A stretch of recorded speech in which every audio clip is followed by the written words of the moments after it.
Sir, Bharat और पाकिस्तान के बीच युद्ध का स्थिति बना हुआ है। बहुत सारे लोग कमेंट कर रहे हैं सोशल मीडिया पे कि सिंधु जल समझौता क्या है, लोग को जानकारी नहीं है और भारत सरकार के द्वारा सिंधु जल समझौता को रद्द कर दिया गया है। आप शिक्षक हैं, इंटरनेशनल रिलेशन पढ़ाते हैं, तो सिंधु जल समझौता क्या है, दर्शक लोग को समझाने का कोशिश। देखिए, इसको अगर समझना है ना तो थोड़ा इसके बैकग्राउंड में जाना होगा। बैकग्राउंड क्या है?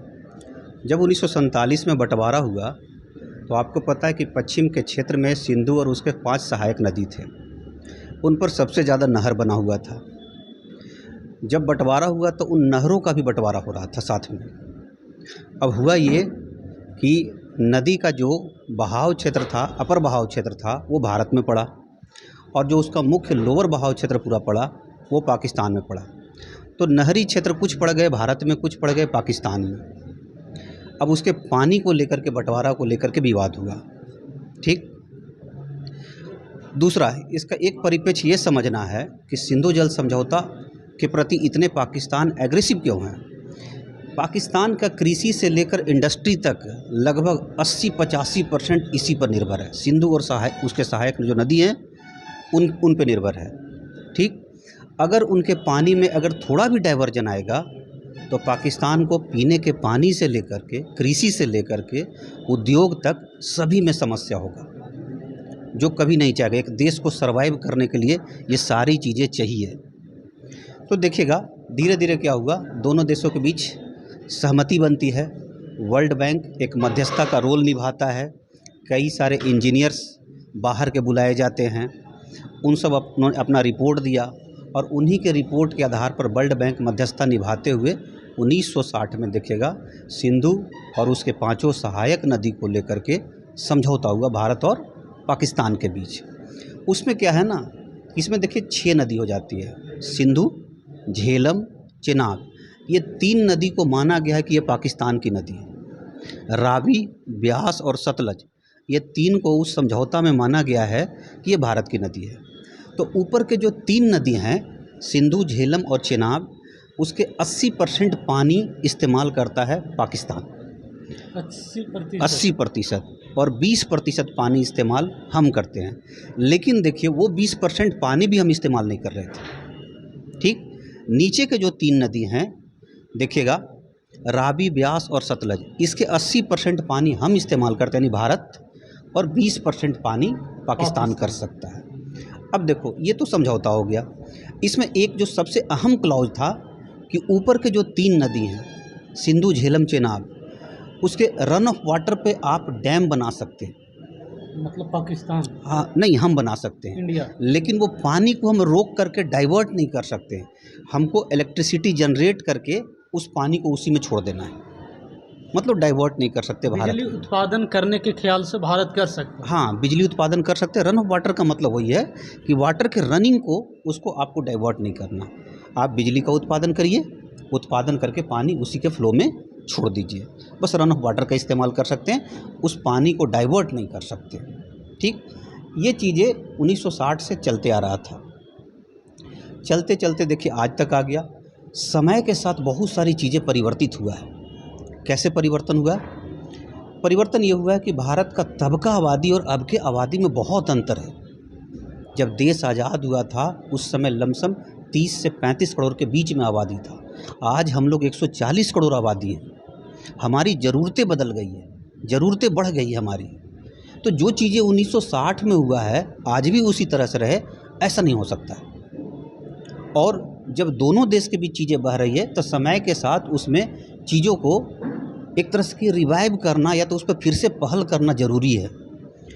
दूसरा, एक तो हमारी ज़रूरतें हो गई। दूसरा, आजकल देखिए पर्यावरण का बहुत समस्या है और इस पे पहल करना बहुत ज़रूरी है।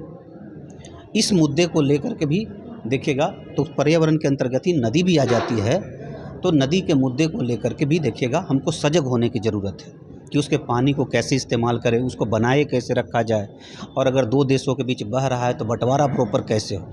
तीसरा, हम समझौता जब किए थे तो उस समझौता में देखिएगा तब आतंकवाद जैसी इस तरह की समस्या नहीं थी। आज देखिएगा तो पाकिस्तान हमेशा भारत को देखिएगा चोट करते रहता है या घाव देते रहता है। जो कश्मीर का समस्या इतना ज़्यादा बना हुआ है वो पाकिस्तान की वजह से।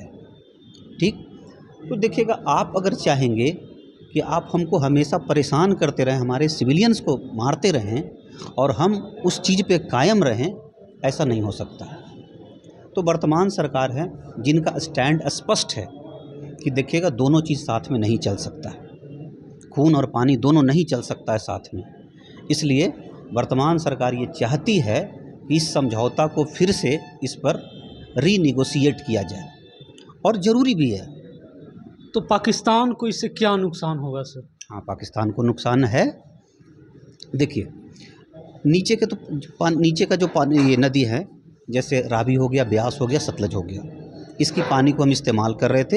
हालांकि कुछ दिन पहले तक इसके भी पानी हम पूरी तरह से इस्तेमाल नहीं कर रहे थे, उसके भी बहुत सारा पानी चला जाता था पाकिस्तान के पास। ठीक, वहाँ पर हमने डैम बनाया, उसके पानी को डाइवर्ट किया, सिंचाई के लिए इस्तेमाल किया, इलेक्ट्रिसिटी के लिए इस्तेमाल किया। ठीक है, ऊपर का जो 3 नदी है ना, अगर उसके पानी को डाइवर्ट किया जाता है ना, तो डाइवर्ट करने से क्या होगा आप देखेंगे, पाकिस्तान के कृषि पर असर पड़ेगा। सबसे पहला असर वो देखिएगा, ऊपर की जो नदियां हैं वो लगभग पाकिस्तान के 80% कृषि में उनका सहयोग है, और अगर उनके फ़्लो को कम किया जाएगा तो सबसे पहला है कि देखिए, जो पाकिस्तान में जहाँ एंट्री होता है वहाँ पर तो ठीक ठाक लेवल रहेगा, लेकिन सिंध जाते जाते उनका लेवल बहुत नीचे गिर जाएगा। पंजाब, सिंध। हाँ, पंजाब सिंध तक जाते जाते बहुत लेवल नीचे गिर जाएगा, और अरब सागर से गिरने के पहले ऐसा कहा जाता है कि 60, 70, 80 किलोमीटर, 100 किलोमीटर में तो लगभग लेवल ना के बराबर हो जाती है। और ऐसे में अगर भारत उसको रोक दे या उसको कम करे, रोकना तो देखिए संभव नहीं है, उसको कम किया जा सकता है, तो उनकी कृषि बर्बाद हो जाएगी। खाने को भी लाले पड़ जाएंगे पाकिस्तान। हाँ, कह सकते हैं, एकदम कह सकते हैं। जब आपके यहाँ अनाज का उत्पादन नहीं होगा और आबादी जिस तरह से पाकिस्तान की बढ़ रही है, जिस तरह से वहाँ महंगाई सुनने को मिल रहा है, होगा, एकदम होगा, तो एग्रीकल्चर उनका पूरा समाप्त हो सकता है। दूसरा देखिएगा, उनके इंडस्ट्री पे प्रभाव पड़ेगा। उनके इंडस्ट्री के लिए देखिए बैकबोन क्या होता है, सेकेंडरी सेक्टर के लिए बैकबोन होता है प्राइमरी सेक्टर। तो जब एग्रीकल्चर और एग्रीकल्चर से रिलेटेड चीज़ें बर्बाद होंगी तो क्या सेकेंडरी सेक्टर अपने आप बर्बाद हो जाएंगे। उद्योग सेकेंडरी सेक्टर में है, वो अपने आप बर्बाद होते चला जाएगा। उनके लिए भी पानी चाहिए होता है, बड़े बड़े उद्योग के लिए भी वाटर बहुत ज़रूरी होता है। इंफ्रास्ट्रक्चर में सबसे अहम चीज़ है पानी का सप्लाई प्रॉपर होना चाहिए, वो ख़त्म हो जाएगा। तीसरा, इलेक्ट्रिसिटी का प्रॉब्लम होगा। पाकिस्तान की 24 करोड़ आबादी है, इलेक्ट्रिसिटी अभी तक वहाँ पूरे हर गांव, हर शहर में नहीं पहुँचा है, और जहाँ पहुँचा भी वहाँ भी 24 घंटा नहीं रहता है। 24 घंटा बिजली पाकिस्तान में अभी नहीं रहता है, लगभग 60-70% पाकिस्तान में नहीं रहता है। ठीक, तो इलेक्ट्रिसिटी जो है, उन इलेक्ट्रिसिटी जो प्लांट हैं उनके, वो प्रभावित हो जाएंगे। ऐसे में पाकिस्तान में अंधेरा भी छाएगा, कृषि भी जाएगा, इंडस्ट्री भी जाएगा, तो सर्वाइव करने के लिए बचता क्या है फिर? सर्वाइव करने के लिए कुछ बचता नहीं है। और रही बात, देखिए, जब बार बार पाकिस्तान कश्मीर का बात लाते रहता है, नाम लेते रहता है, ना तो उसको कश्मीर से मतलब है, ना कश्मीरियों से मतलब है, ना वो जो मुसलमानों का बात करता है उनसे मतलब है, उसको बस मतलब है पानी से, क्योंकि पानी का रास्ता वही है, बस वो मतलब है।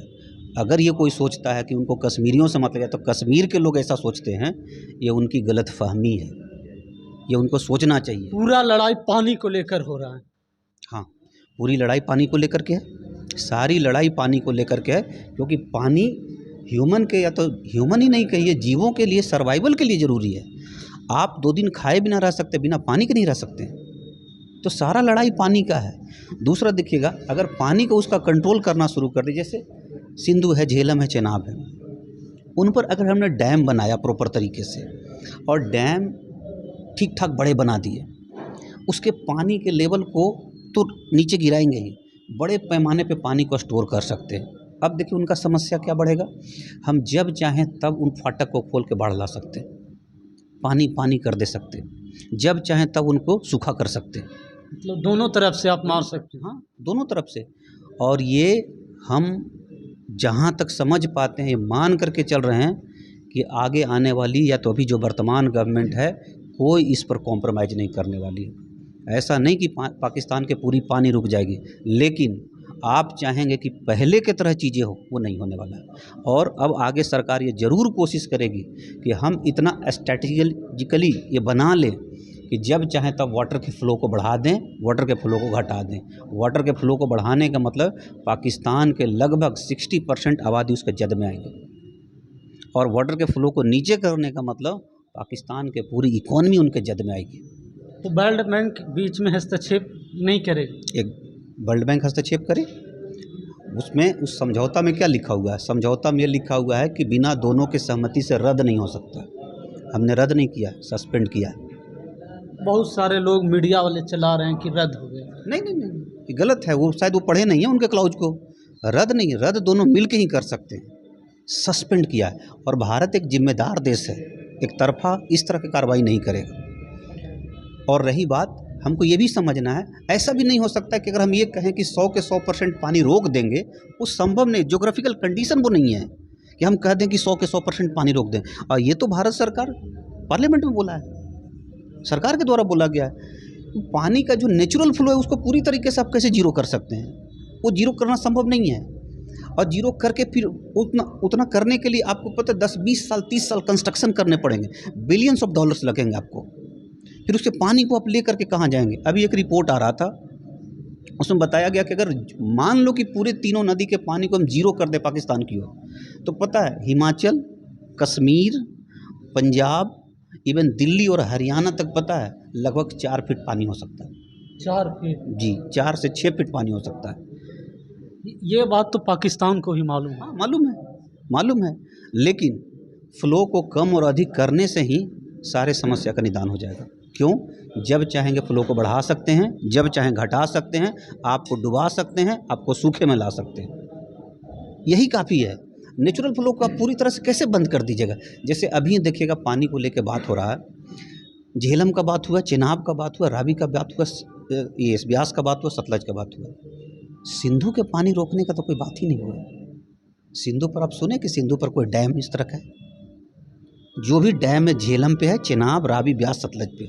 नाम क्यों पड़ा सिंधु जल समझौता? सिंधु जल समझौता इसलिए पड़ा क्योंकि सिंधु नदी ही सबसे मेन था, और सिंधु घाटी के सभ्यता पूरे उसके जद में है। दोनों फैक्टर है। पाकिस्तान और भारत जब सिंधु घाटी, हाँ, पूरे सिंधु घाटी सभ्यता को टच करता है, ये चीज़ है। पानी को लेकर के ये मसला है।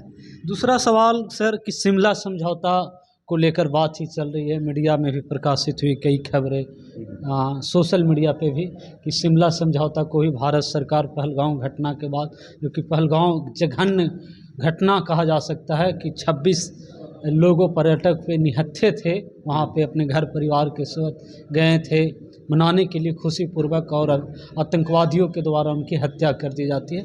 तब से लेकर शिमला समझौता को भी सस्पेंड कर दिया गया। आखिर शिमला समझौता है क्या?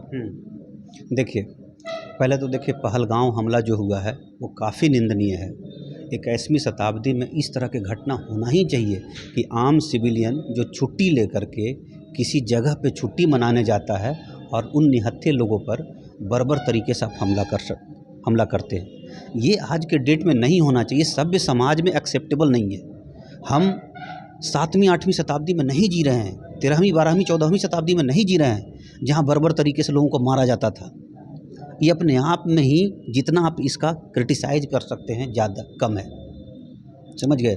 रहा शिमला समझौता की बात आप कर रहे हैं, शिमला समझौता का बैकग्राउंड क्या है? शिमला समझौता का बैकग्राउंड है 1971 बांग्लादेश का वार। बांग्लादेश भाषा के आधार पर देखिएगा उससे अलग हो रहा था। क्यों? क्योंकि पाकिस्तान जन्म के साथ ही देखिएगा उर्दू भाषा पूरे पाकिस्तान पे थोप दिया, जबकि बंटवारा के समय मात्र 2% लोग वहाँ उर्दू बोलने वाले थे। क्या बोलते थे लोग? पंजाबी बोलते थे, सिंधी बोलते थे, पख्तूनी बोलते थे, बलूच बोलते थे, बंगाली बोलते थे। उर्दू 2% लोग लाहौर के इलाका में बोलते थे। आप उन पे थोप दिए उर्दू भाषा, राष्ट्रभाषा। भारत कितना अच्छा अपनाया कि राष्ट्रीय भाषा बनाया नहीं, राजभाषा बनाया, समझ गए। अब देखिएगा जब भाषा के आधार पर उनको थोपा गया तो उनको कहीं ना कहीं उनको अपने कल्चर पे हमला दिखा। इसलिए सबसे बड़ी बात हो रहा था जो बंटवारा के समय कहा गया था कि हिंदू और मुसलमान 2 नेशन हैं, लेकिन सारे लोग इस्लाम को ही मानने वाले थे। बंगाली भी इस्लाम को मानने वाले थे और बाकी लोग भी इस्लाम को मानने वाले थे, बस 2 नेशन में बट गए। और मौलाना आज़ाद का ये बात सही हो गया कि पाकिस्तान 25 साल भी साथ नहीं रह पाएगा। और 24वां साल पाकिस्तान अलग हो गया था। पूर्वी पूर्वी पाकिस्तान। पाकिस्तान आज जो बांग्लादेश है, बांग्लादेश। तो हुआ उस समय क्या कि देखिएगा, जब एक इलेक्शन हुआ था, इलेक्शन में जो इधर की पार्टी थी ना, उसने बहुमत हासिल किया, इन्हें सरकार बनाने नहीं दिया गया। ये जो वर्तमान में जो वहाँ के प्रधानमंत्री थे, हाँ, इनके पिताजी, ठीक, सरकार बनाने नहीं दिया। जब सरकार नहीं बनाने दिया, तब देखिएगा एक मुक्ति वाहिनी नाम से एक संगठन खड़ा हो गया बांग्लादेश में, जो आज का बांग्लादेश है, तब का पूर्वी पाकिस्तान, ठीक। मुक्ति वाहिनी नाम का संगठन जब खड़ा हुआ, तो देखिएगा जब पाकिस्तानी आर्मी वहाँ पर हिंसा करने लगे, बर्बरता अपनाने लगे, तो बड़े पैमाना पे लोग वहाँ से भाग भाग करके, क्योंकि हमारी बाउंड्री सबसे ज़्यादा उनसे है, बांग्लादेश के साथ, तो वहाँ से लोग भाग भाग कर यहाँ आने लगे। कहते तो यहाँ तक कि करोड़ों लोग आए थे बांग्लादेश से, करोड़ों लोग आए थे, 1 करोड़ से एबव लोग आए थे। अब ऐसे में देखिएगा, हम जब बगल में पड़ोसी हैं ना, तो हमारी नैतिक जिम्मेदारी बन जाती है, नैतिक नहीं, जिम्मेदारी पूरी बन जाती। क्यों? क्योंकि मेरे सुरक्षा के लिए, मेरे सीमा के सुरक्षा के लिए खतरा बन रहा था सब कुछ। और जब हमारी सीमा की सुरक्षा के लिए खतरा जब बन रहा था, तो हम स्टेप लेंगे ही लेंगे। भारत सरकार ने स्टेप भी लिया। उन मुक्ति वाहिनी को, ये बात सत्य है कि उन मुक्ति वाहिनी जो बंगाली युवा थे, जो पाकिस्तान के आर्मी के खिलाफ लड़ रहे थे या तो अपने एक राष्ट्र के लिए लड़ रहे थे, उनको भारत सरकार और भारत ने ट्रेन किया, मदद किया। और भारत उसी बीच समय से देखिएगा पूरे दुनिया को सुबह बताना शुरू किया कि हम युद्ध नहीं चाहते हैं, इसका सॉल्यूशन निकाला जाए। और ये बताना शुरू किया, इंदिरा गांधी की सरकार थी, उन्होंने ये बताना शुरू किया दूसरे यूरोपियन देशों को, अमेरिका को, सब जगह जा कर के बताया कि भाई इसका हल निकालिए आप लोग, क्योंकि हम प्रत्यक्ष रूप से प्रभावित थे, समझ गए। बताना शुरू किया, और इसी वेट में भारत था कि हम पहले हमला नहीं करेंगे।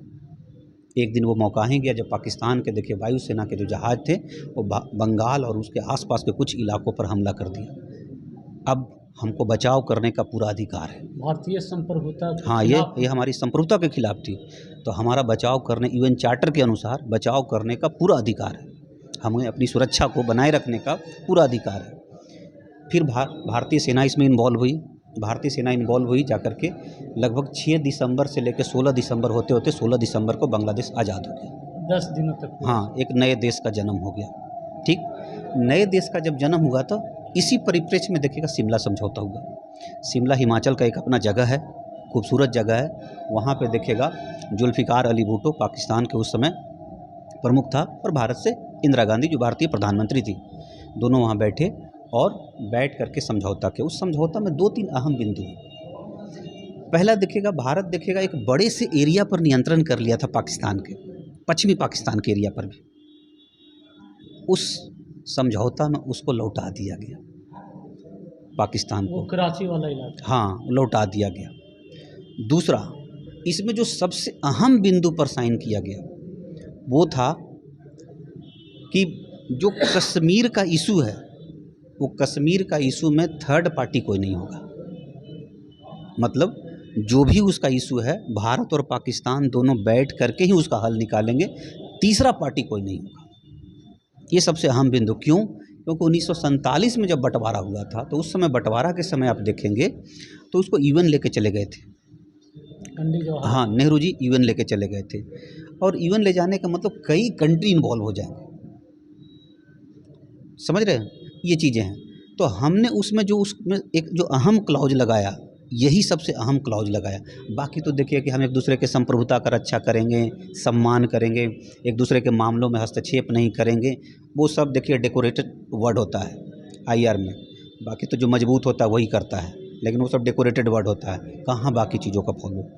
लेकिन जो अहम चीज़ इसमें फॉलो किया जा रहा है, वो फॉलो किया यही जा रहा था आज तक कि कश्मीर के इशू में थर्ड पार्टी हम एक्सेप्ट नहीं करेंगे, और आज भी हमारा स्टैंड यही है और आगे भी यही रहेगा भारत सरकार का स्टैंड कि थर्ड पार्टी को हम कभी एक्सेप्ट नहीं करें। इसलिए देखिएगा, डोनाल्ड ट्रंप अपने पहले कार्यकाल में भी कश्मीर का चर्चा किया था कि हम मध्यस्थ बनना चाहते हैं। भारत सरकार ने उसको कंडेम किया, स्ट्रांगली कंडेम किया कि चाहे दुनिया का कोई भी ताकत रहे, कोई भी सुपर पावर रहे, हम इसमें थर्ड पार्टी को एक्सेप्ट नहीं करें। और आज भी देखिएगा, पक्ष हो या विपक्ष हो, सारे लोग का स्टैंड यही है। हाँ, ये बात ज़रूर आ रहा है कि डोनाल्ड ट्रंप दूसरे कार्यकाल में भी बार बार कश्मीर का नाम ले रहे हैं, लेकिन लेने से नहीं हो जाएगा। उनका अपना हिडन एजेंडा हो सकता है, पर ये संभव नहीं है कि कोई थर्ड पार्टी आकर के उसमें इन्वॉल्व हो।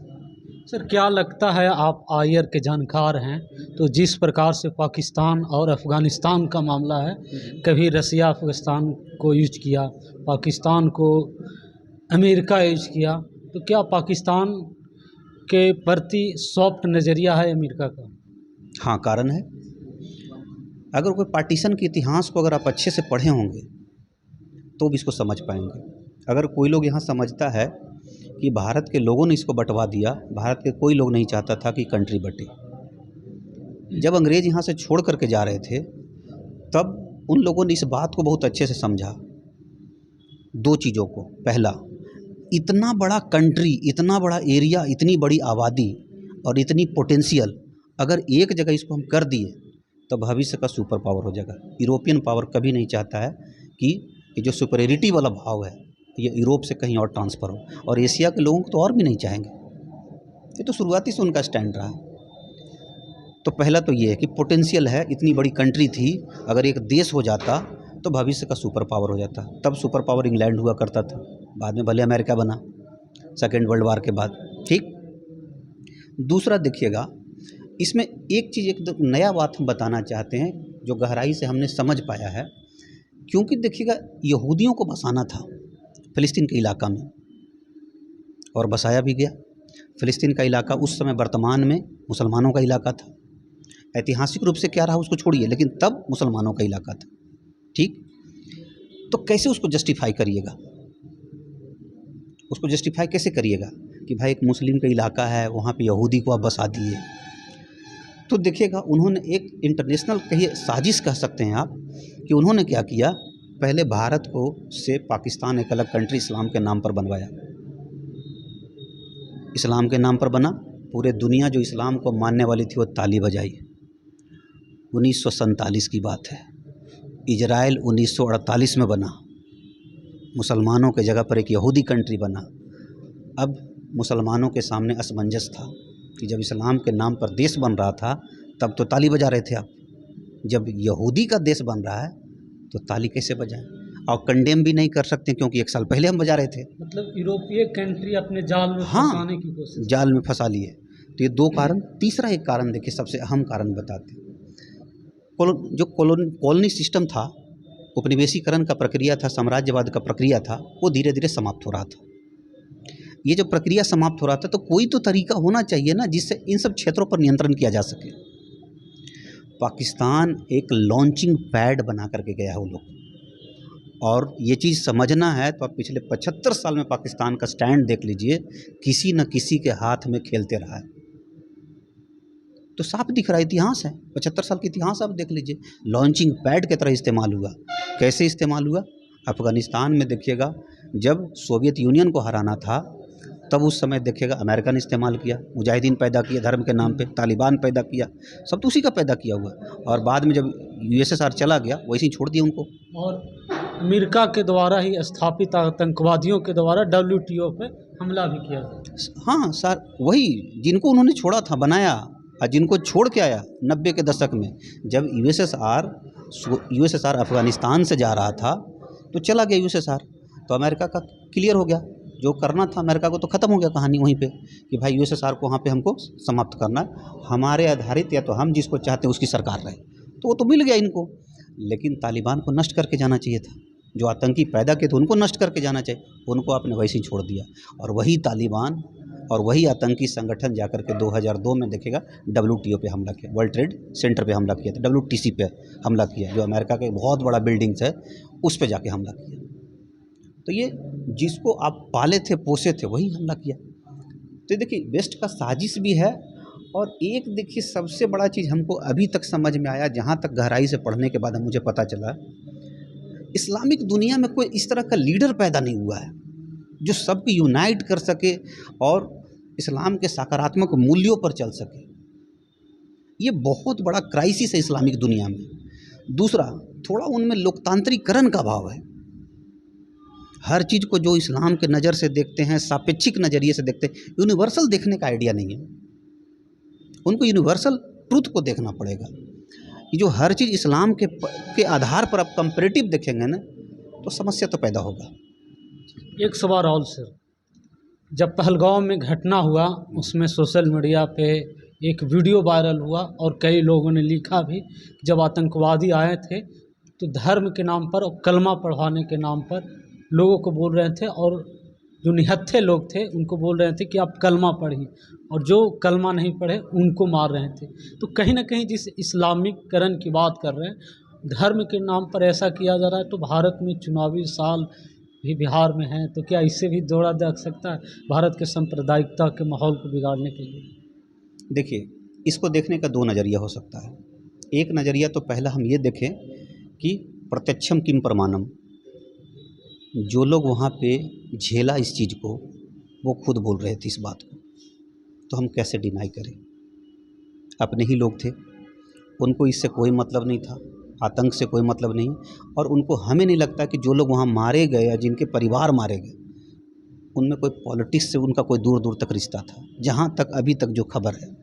ठीक, कई लोग तो सेना में भी थे। हाँ, कई लोग सेना में थे, दो चार लोग उस तरह के भी थे जो आर्मी में थे या तो नेवी में थे या एयरफोर्स में थे, अपनी छुट्टी मनाने गए थे। तो देखिएगा वो लोग ही आकर के देखिएगा ये बात को बोल रहे थे कि जब आतंकी आए तो आने के बाद उन्होंने कलमा पढ़वाया कि भाई अगर कलमा जानते हैं तो समझ, ये मान लिया उन्होंने कि वो मुसलमान है, नहीं जानते इसका मतलब आप मुसलमान नहीं हैं। इवन यहाँ तक भी जब प्रमाण नहीं हो पाया तो यहाँ तक कहा गया कि शायद पैंट खुलवा करके देखे, उसमें देखिए होता क्या है कि मुसलमानों में खतना होता है, ठीक है, तो शायद ऐसा कहा गया कि मे बी इस तरह से भी चेक किए। तो ये सारी बात देखिए उन्हीं लोगों के द्वारा कहा गया जो वहाँ पे झेले थे। तो एक तो पक्ष ये है, कह सकते हैं आप ये बात को 1-8% के लिए कि शायद मीडिया वाले लोगों या तो सोशल मीडिया वाले लोग इसको कुछ ज़्यादा बढ़ा दिया, ये कह सकते हैं।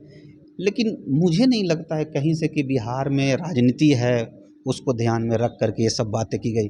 हाँ, ये बात कह सकते हैं कि रैंडमली ये बात आ गया, इसको खूब बढ़ा चढ़ा करके मार्केटिंग किया गया, तो प्रभाव तो पड़ेगा इलेक्शन में, नो डाउट। लेकिन मुझे नहीं लगता कि बिहार को ध्यान में रख करके ऐसा कुछ हुआ होगा। फिर तो आप इस घटना को डिनाई कर रहे हैं ये। लेकिन हाँ, ये हम ज़रूर कहेंगे, इस घटना को पॉलिटिकली भुनाने की कोशिश हो रही है और होगी भी, आगे इलेक्शन में भी होगी, इसमें कोई दो मत नहीं है, ये तो ये मानते हैं। एक लास्ट सवाल, भारत और पाकिस्तान दोनों परमाणु संपन्न देश हैं। डोनाल्ड ट्रंप आते हैं, एक्स पे पोस्ट करते हैं, उसके बाद भारत के विदेश सचिव विक्रम मिस्री प्रेस कॉन्फ्रेंस करते हैं और कहा जाता है उनके द्वारा कि सीज फायर हुआ है, भारत और पाकिस्तान एक दूसरे पे गोली नहीं चलाएंगे।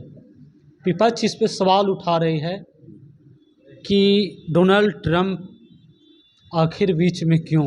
अच्छा, देखिए, अगर डोनाल्ड ट्रंप के आप ट्वीट को अच्छे से पढ़ेंगे तो डोनाल्ड ट्रंप उस ट्वीट में 2-3 बात किया, उसमें एक बात तो गलत भी है।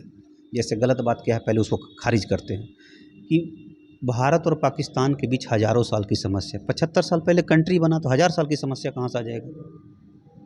उसमें उसके आप सेकेंड या थर्ड लास्ट लाइन जो है उसमें ये बात भी लिखा हो कि हज़ारों साल की समस्या नहीं, ये समस्या 75 साल पहले पैदा हुआ, उस समय से।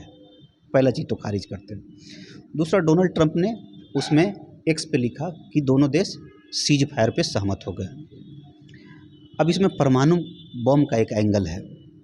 देखिए, ऐसा कहा जाता है या सेना के द्वारा भी कहा गया, ऐसा कहा क्या जाता है, सेना के द्वारा ही कहा गया है प्रेस कॉन्फ्रेंस करके कि भारतीय सेना ने, देखिएगा, कई उनके एयर बेस थे, लगभग 11 के आसपास बताए जा रहे हैं, कि उन एयर बेस को उड़ा दिया। उसके बाद ये कहा जा रहा था कि अगला जो निशाना था वो उनका रावलपिंडी जो जगह है जहाँ सेना का हेडक्वार्टर है, और वो इस्लामाबाद से लगभग 20 किलोमीटर की दूरी पर है, तो अगला निशाना वो था। उसी के इर्द गिर्द देखिएगा परमाणु बम का लॉन्चिंग सेंटर भी है। तो ऐसा कहते हैं या कुछ लोग जिस तरह से मतलब इसको एलोब्रेट कर रहे थे, जो इसके खास करके और भी जो जानकार हैं, कि अगला भारत सरकार का निशाना था कि उस परमाणु सेंटर को ही उड़ा दिया जाए। डर था इस बात? हाँ, डर था, एकदम डर रहेगा, क्योंकि दोनों परमाणु संपन्न देश हैं, डर तो दोनों साइड से रहे। और हम में थोड़ा सा ये चीज़ें तब और ज़्यादा आ जाएगी क्योंकि देखिएगा वहाँ पे न्यूक्लियर का कमांड सेंटर जो कमांड है वो सेना के हाथ में है, हमारे के यहाँ सरकार के हाथ में है। ठीक। दूसरा एक बात और देखिए निकल करके आ रहा है, ये निकल करके आ रहा है कि जब सब कुछ उनका तबाह हो जाएगा तो अक्सर पाकिस्तान कहते रहा है कि हम भाई परमाणु बम इस्तेमाल करें, क्योंकि मेरे एग्जिस्टेंस पे सवाल है। हालांकि इतना आसान नहीं है, ये कहना आसान है, इतना आसान नहीं कि परमाणु बम इस्तेमाल कीजिए। क्यों? क्योंकि परमाणु बम एक बार आप इस्तेमाल करके हिंदुस्तान के कुछ चीज़ों को क्षति दे सकते हैं, 5 लाख, 10 लाख, 20 लाख, 50 लाख। उसके बाद आपका क्या होगा? दूसरा, हमारे न्यूक्लियर जो प्रोग्राम है उसमें नो फर्स्ट यूज लिखा हुआ है। नो फर्स्ट यूज का ये मतलब कहीं से नहीं है कि पहले कोई यूज कर लेगा तब हम यूज करेंगे। अगर हमको थ्रेट परसेप्शन पता चल जाएगा कि सामने वाला यूज कर रहा है तो हम पहले यूज कर लेंगे। ये चीज़ें लोगों को अच्छे से पता नहीं है। नो फर्स्ट यूज का कहीं से ये मतलब नहीं है कि पहले हम पे कोई बम मार देगा तब हम उसको मारेंगे, तो फिर हम अपने को इसका मतलब पहले पिटवा लें, ख़त्म करवा लें, बर्बाद करवा लें। ऐसा नहीं है। अगर थ्रेट परसेप्शन 100% कन्फर्म होगा तो भारत उसके पहले लॉन्च कर देगा। दूसरा, ऐसा एक चीज़ और कहा जा रहा है कि वहाँ पर कुछ परमाणु परीक्षण शायद कर रहा था, क्योंकि अफ़गानिस्तान और पाकिस्तान के बॉर्डर पे भूकंप आया। अफ़गानिस्तान कन्फर्म नहीं किया है भूकंप को, लेकिन पाकिस्तान इस चीज़ को दिखा रहा है कि भूकंप आया है। लेकिन कुछ लोग एक्सपर्ट कर रहे हैं कि वो परमाणु परीक्षण था, परमाणु परीक्षण था। उसी ट्रंप के देखिए ट्वीट में एक चीज़ लिखा हुआ है कि मिलियंस ऑफ लोग बच गए। इससे तो यही लगता है कि शायद पाकिस्तान परमाणु बम के लिए तैयार था शायद, कन्फर्म तो नहीं कह सकते लेकिन शायद, क्योंकि उस ट्वीट से हम पकड़ रहे हैं कि मिलियंस ऑफ लोग का मतलब 1 मिलियन में 10 लाख लोग होता है। मिलियंस ऑफ लोग मतलब कई मिलियन, तो कई मिलियन तो लड़ाई में नहीं मरता है, मिसाइल से भी नहीं मरेगा कई मिलियन। वो जब भी मरेगा तो परमाणु बम से मर सकता है। इसका मतलब तो यही हुआ। ठीक। तो देखिएगा कहीं ना कहीं देखिएगा इस तरह की चीज़ों का बनावट चल रहा था। उसके बाद देखिएगा जो ये कहा जा रहा है कि अमेरिका इसमें बीच में हस्तक्षेप किया, अमेरिका बीच में हस्तक्षेप नहीं किया, बस समझाने का कोशिश किया था। और देखिएगा तो अमेरिका ने ये भी कन्विंस किया पाकिस्तान को कि आप खुद से उनके डीजीएमओ को फ़ोन कीजिए। पहला बार फ़ोन उधर से ही आया, पहले फ़ोन उधर ही से आया। भाई अपने लेवल पर करिए, क्योंकि आपस में आपका शिमला समझौता में ये चीज़ें है और अमेरिका इस बात को जानता है कि भारत एक स्वतंत्र, स्वायत्त, संप्रभु और स्वतंत्र विदेश नीति रखने वाला देश है। अगर हम कहेंगे भी तो नहीं मानेगा, क्योंकि S-400 में वो दिख चुका है। अमेरिका नहीं चाहता था कि S-400 खरीदे भारत, लेकिन भारत खरीदा क्योंकि हमारी सुरक्षा की ज़रूरतें थी और वो दिखा। समझ गए? तो ये चीज़ें हैं। तो ये कहा जा रहा था कि उस लेवल तक दोनों देश शायद पहुंच गए।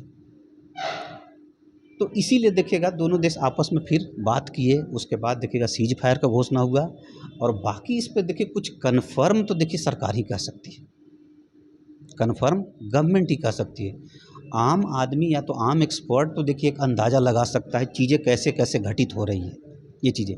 दूसरा, अगर मान लेते हैं कि पाकिस्तान इस्तेमाल करने के लिए तैयार था और हम उसके साथ सीज फायर कर लिए, अगर पाकिस्तान बोला कि भाई सीज फायर करिए और हम तैयार भी हो गए, तो कोई कह सकता है कि भारत देखिएगा शायद परमाणु बम हमला करने के लिए पाकिस्तान चाह रहा था इसलिए पीछे हट रहा है। नहीं, हम एक जिम्मेदार देश हैं, हमारी अपनी एक पोटेंशियल है, हमारा दुनिया में एक वजूद है, हमारी आगे उससे बड़ी चीज़ों पे नज़र है, अलग तरह की संभावनाएं हैं हमारे लिए। हम पाकिस्तान नहीं, हमारा कोई उससे कंपैरिजन नहीं। और एक जिम्मेदार और जवाबदेह होने के नाते शांति और सुरक्षा स्थापित करना ज़्यादा अहम है बनिस्बत की डिस्ट्रक्शन और युद्ध से। तो अगर उससे पहल किया गया उस साइड से और हमने उस पर सहमति दर्शाया, ये पीछे हटना नहीं है, ये जिम्मेदार देश की एक, या तो जो कल हो के विश्व शक्ति बनने वाला है उसका रूप है, स्वरूप है। ये बम गिरा देना या मार देना थोड़ी सॉल्यूशन है, वो तो जब चाहेंगे तब कर सकते हैं। पाकिस्तान को तो 3 दिन 4 दिन में सबक सिखा दिए। बहुत मिनिमम लेवल पे चीज़ों को इस्तेमाल किया गया, मैक्सिमम लेवल पे तो किया भी नहीं गया, उतने में कहानी ख़त्म हो गया इनका। तो हमारा क्या इनसे कंपैरिजन है? हमारा व्यू कुछ और है, हमारा विजन कुछ और है, हमारा एजेंडा कुछ और है। उनका कुछ अलग ही है, सब कुछ उनका हर चीज़ चलता है भारत के साथ इनसिक्योरिटी पे। बहुत बहुत धन्यवाद सर बातचीत करने के लिए। यह वीडियो आपको कैसा लगा और इंटरनेशनल रिलेशन के अगर और भी मुद्दे पे आपको जानना चाहते हैं तो कमेंट सेक्शन में जाए और कमेंट करें कि कौन सा मुद्दा वर्तमान में जो घटित हो रहे हैं उस पर जानना चाहते हैं। धन्यवाद।